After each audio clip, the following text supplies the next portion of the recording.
If you built a gaming PC in the last few years, go check what your RAM and your SSD are actually worth right now. I'm rich, bitch! This build behind me. What? Behind me cost just about $550 when I put it together. It does not cost $550 anymore. Emotional, damn it! Not even close. I'm going to show you exactly what changed, why it happened, and whether it's still worth building something like this today.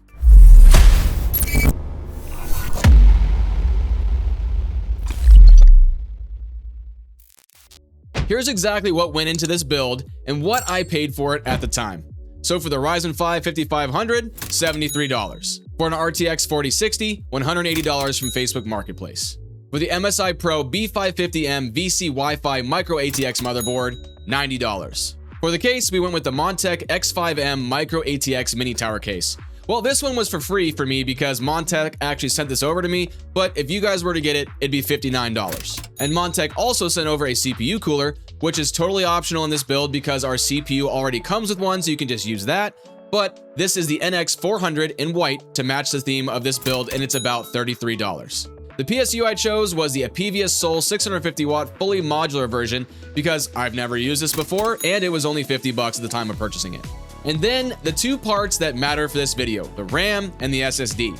Let's start with our SSD. Yes, I was able to fit a 1TB NVMe SSD because this Kleb Kras C910 PCIe 4.0 version drive was only $54.99 at the time that I purchased it. And now this is where we can all laugh or cry depending on how you feel about the RAM situation right now, but I went with the Alloy Blade RGB 16GB kit in white. Yes, clocked at 3200 MHz CL16. This was only $35.99 when I bought it last year. Yep, crazy. So for the total out the door, it was $571.99. That's the receipt.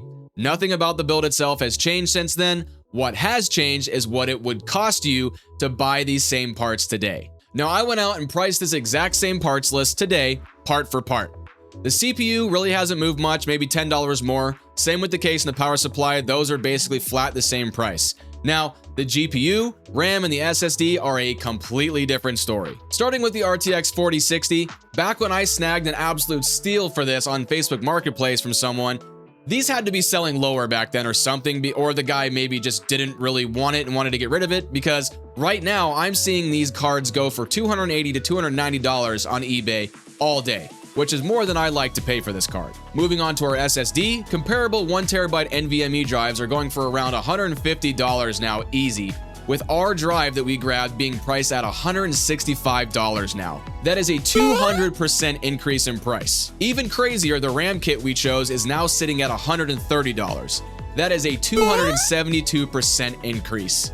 Are you starting to realize why all of us PC builders are a bit disappointed these days? Anyway, put that same build together today, and you're not looking at $571 anymore. You're looking closer to $800, even with trying to find the cheapest versions of our RAM, SSD, and GPU. That's not inflation, that's not a sale ending, that's the most important part of a gaming build creeping up in price, and the two most boring parts of your PC, the parts nobody ever makes a hype video about, quietly doubling in price. If you don't understand why this is all happening, here's the real reason, and it has almost nothing to do with gaming at all.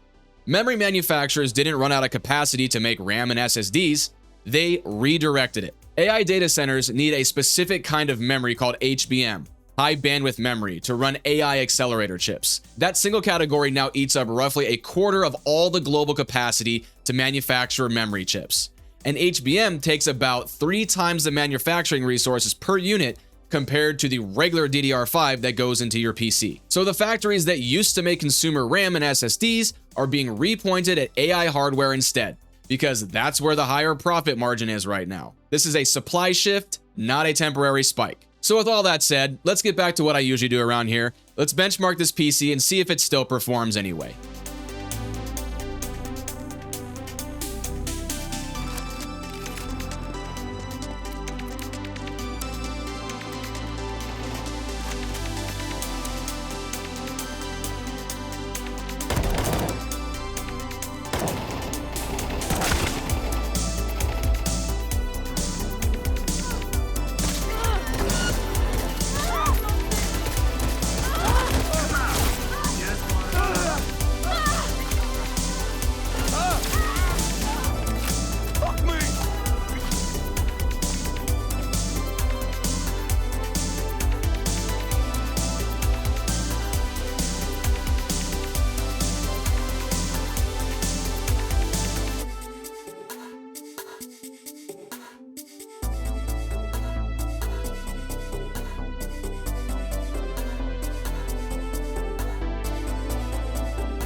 So as you guys can see, still a great performing PC at 1080p and even 1440p if you wanted.